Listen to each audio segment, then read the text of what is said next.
Okay, today I'm going to talk about bottom brackets, specifically Pressfit bottom brackets, BB30, sort of where it all began. So first up, it was Cannondale came up with the BB30 design, which you can have a look there. So basically, this frame's cut in half too, so you can see. I think I've got a review on this one coming as well, I think, somewhere. So basically, it was an aluminium machine fitting which was then bonded into the carbon frame.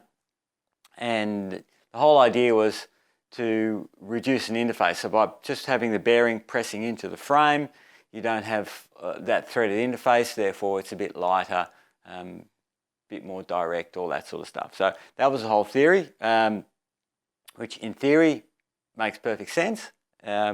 Remove redundant material, etc. However, in a production environment, it became a little bit more problematic because there were tolerance issues with that fit, that bearing fit. It needed to be machined to a very high tolerance, and as machine tools wear, when you're pumping out lots of stuff, and you really got to keep track of all that. So machining to high tolerance is quite difficult. So that sort of started to become out of favour. The other thing being aluminium, an aluminium shell bonded into a carbon frame. There were bonding issues. We've spoken in the past about galvanic corrosion and difficulties between bonding aluminium and carbon, and so those issues started presenting themselves as well. So an alternative was derived. So what people came up with then was, I'll just put that one down, was the Pressfit 30. So like on this Specialized. So maybe you can see. Maybe I'll do some B-roll stuff, and I'll just I'll take some close-ups and edit them in.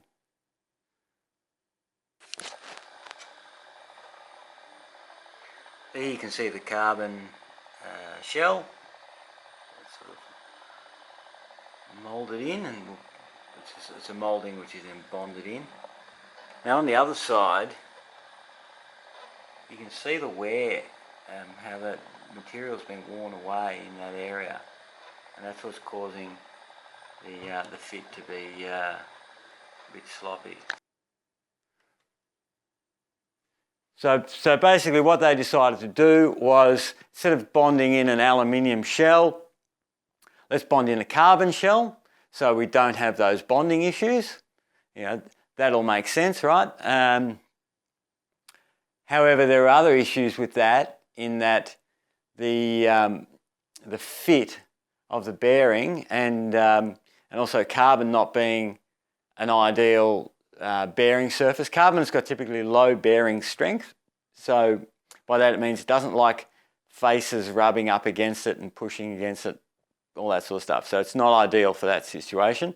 So by pressing a bearing into it, they could basically make it to a lower tolerance, and it was easier for them to do at the factory. Basically, that was the driving thing. Easier to do, theoretically less reliability issues, like in terms of bonding, but then there were a whole bunch of issues because the bottom brackets that they put in were basically these little plastic things. And again, I'll take some close-ups.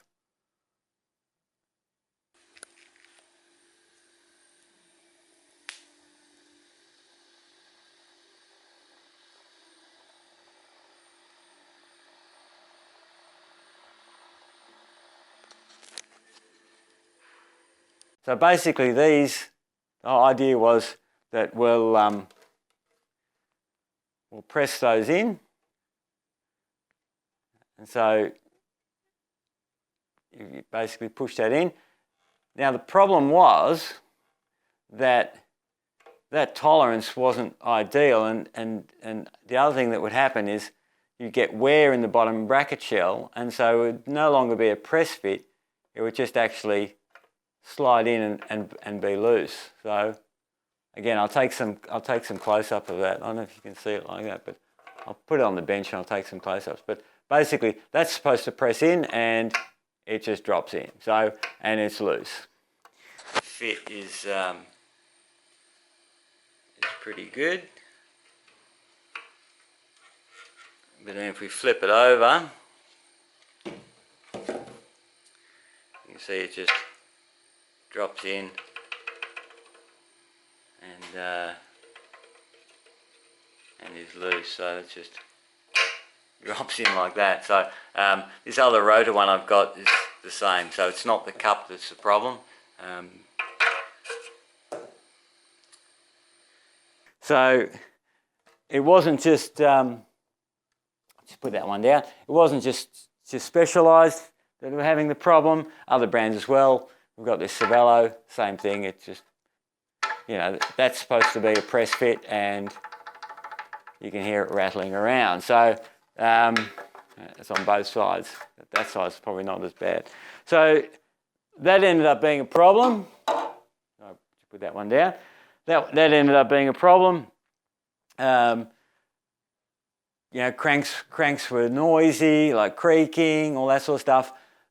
They'd go through bearings if the alignment wasn't right because the bearing's not being loaded properly. So, yeah, it became very problematic. People started again looking at alternatives. So, if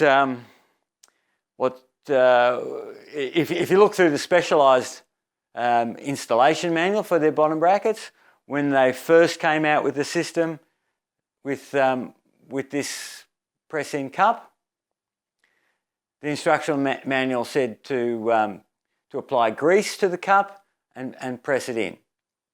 They did a revision on that sometime later, and the revision called to mix up some DP420 epoxy adhesive and coat the surface of the cup and the bottom bracket, and then basically bond this cup in.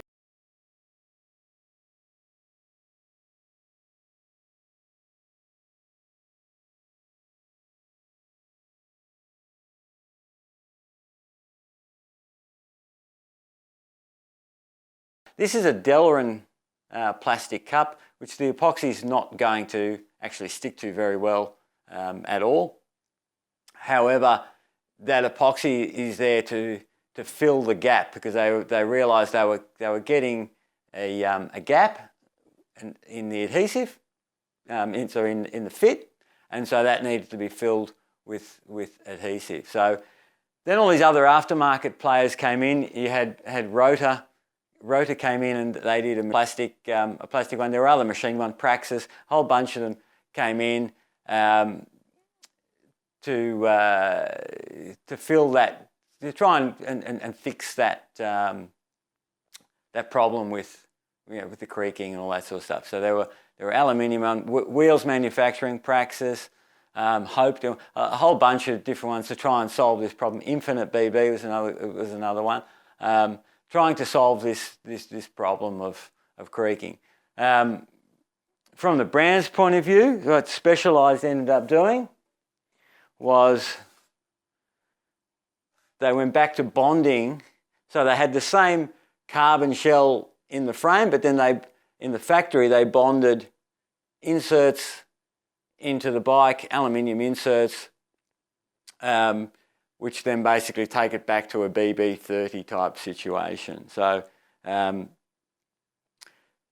yeah, so they've almost gone back. So now I think they've gone back to a threaded bottom bracket shell on a lot of their stuff. So the other thing that's come up since then is the T47 standard, which is a threaded press fit sort of size, primarily for steel or aluminium or titanium builders, because you can't really thread carbon successfully typically. So yeah, so they've sort of gone back full circle. you know, one thing to be mindful of. I mean, you know, here they talk about you can see their ceramic speed. Yeah, maybe I'll take some close-ups of that as well. So ceramic speed bearings, you know, people putting you know, high precision, very expensive ceramic bearings in their bottom brackets. If the alignment of your shell is not perfect, then it's meaningless. You know, you're just going to wear out that bearing. Yeah, you know, you're putting other loads through it. That shell really needs to be to the same sort of tolerance as what the bearing's made to really reap the full benefits of the bearing. So yeah. So the other thing I'll just briefly touch on. I know I'll get this question in the comments. What do I use on the bikes that I make myself? What I've done for the last probably 15 years, and here's an older frame that I've made. I run a BB30, and it's a carbon shell which I make, and it's the tool. It's a mandrel. The carbon's wrapped around the mandrel, so it's the inner mold line dimension is controlled. I had to make allowances for the thermal expansion of the mandrel during the cure cycle to get the exact fit of the bearing. I've been running this for a long time, never had an issue with it. It's never creaked. I've still got the original bearings in the frame. So I use typically high quality Skf bearings, and I never have to replace them. So that's typically what I use. On one of the mountain bikes I've built recently, I've used again a Pressfit around the mandrel, but using the Shimano Pressfit 92 system, and that seems to be okay as well. So yeah, so that's a little bit about bottom brackets, and yeah, any comments, questions, put them down below, and yeah, we'll bring you some more tech info as soon as we can. Okay, have a great day. See ya.